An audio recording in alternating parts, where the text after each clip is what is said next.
Hey scholars, Mrs. Whitaker here, and welcome to day 2 of our Diorama Project. Hopefully you were able to pick a movie or a show or even write your own story for your scene that you're going to create, and hopefully you were also able to find a box.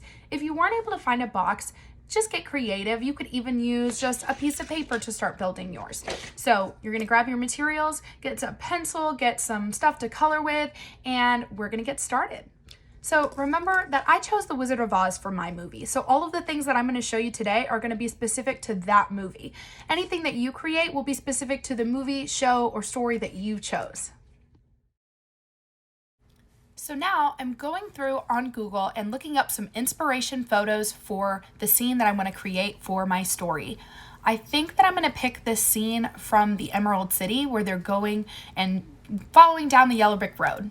Now that I've picked my movie and my scene that I want to create, I'm going to get started on making this box work for my diorama. So I still want to keep this shape so that I can actually close it and then open it up. So when I do my diorama, the inside of the box will be the scene that I'm creating, which means that I need to make this box look like the ground and the sky from the scene that I'm making.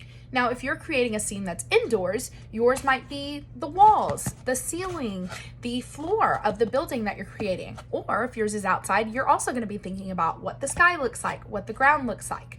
We're not going to worry about any of the characters yet or any of the exact details. I'm just going to try to make this box look like the sky and the ground that I want. Now, there are a lot of ways that you can go about creating your diorama. You could, if you have paint at home, you could actually paint the inside of your box to be the colors that you want. That would be a great opportunity to use paint. Some of you may not have paint at home, which is fine. I'm going to show you some ways that you can customize your box and use the paper that you might have available. So the first thing that you can do, of course, is you can get colored paper. So if I'm putting green grass on the ground, and I could use a green piece of paper. Now, some of you may not have colored paper at home either. You may only have white paper or paper with lines on it. You can get creative, see what kinds of things you have available.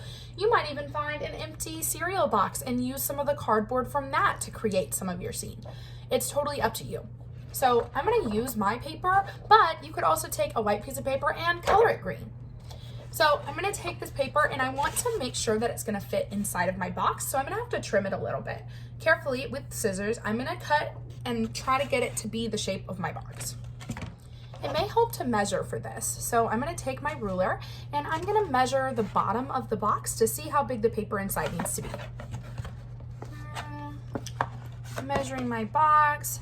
It looks like my box is about 7.5 inches by 5 inches. So I'm gonna cut my big paper to be about that size. So once I've cut my paper, I'm gonna try to fit it inside the box on the bottom first.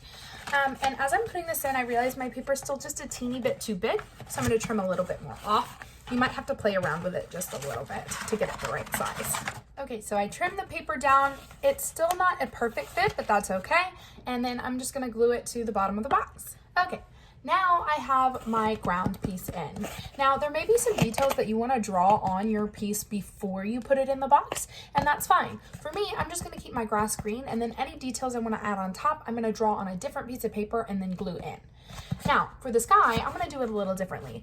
I didn't have any green paint, but I actually do have some blue paint at home, so I'm going to paint the sky blue, but I could also do the same technique where I take out my paper and color it, or use the colored paper and then put it in. So I'm just gonna paint the top of the box for the sky.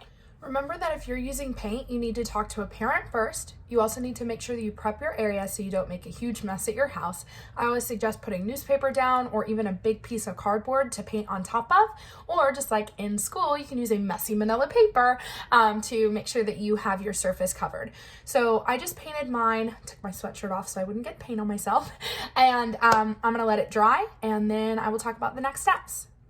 So pro tip, if you're painting, I suggest you do any painting steps first. I did my grass first and then my painting, and then when I painted the sky, I got a little bit of paint on my grass, but that's okay. I'm gonna end up covering that part up when I start adding in extra details on the background and also my characters and any other kinds of things that are gonna be in my diorama. But it probably is the best idea to do painting first. If you're not painting at all and you're only using the paper, that's great. You can do that in any order. While the paint is drawing on my sky, I can think about what kinds of things would be in the sky. Do I want clouds, a sun, an airplane, what kinds of things would make sense to be in the sky of my scene that I created? So I'm definitely going to work on some clouds. I'll probably draw the clouds on a piece of paper, cut them out, and then glue them to the sky once the sky is dry. Okay, so I've drawn out my clouds, and when I cut them out, I'm gonna cut out the shapes, and then when I glue them down, I'm gonna glue them on the back so that I can't see, actually I'll put the glue on this side so that I can't see the pencil lines anymore. So it'll just be my fluffy, pretty clouds. So I'm gonna cut those out. You can also draw directly onto the paper or the paint that you've already painted in the box. For me, I'm just going in and adding different details using different paper, but you're welcome to do it however you want. Next, I'm gonna work on the details for the ground. So in The Wizard of Oz, the characters follow the yellow brick road, which brings them to the city of Oz.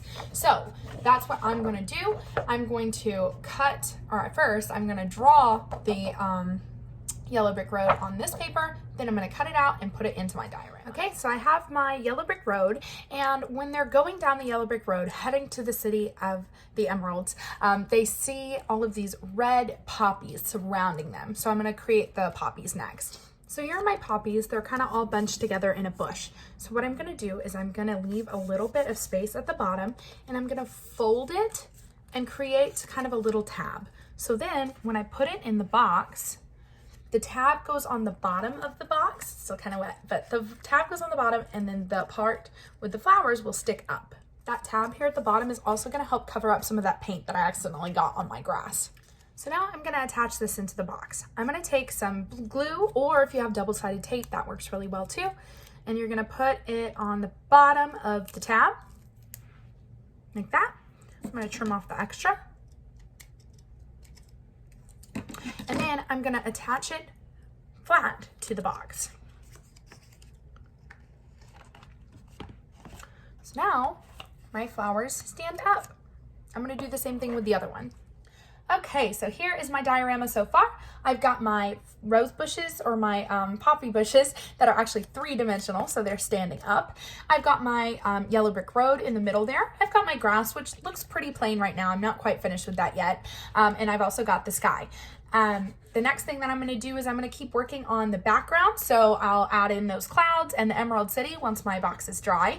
And this week, you're going to work on finishing your background for your scene. So you want to think about your sky, your ground, what kind of details you can add in to really make it clear what scene you're showing. Next week, we're going to start to think about our characters.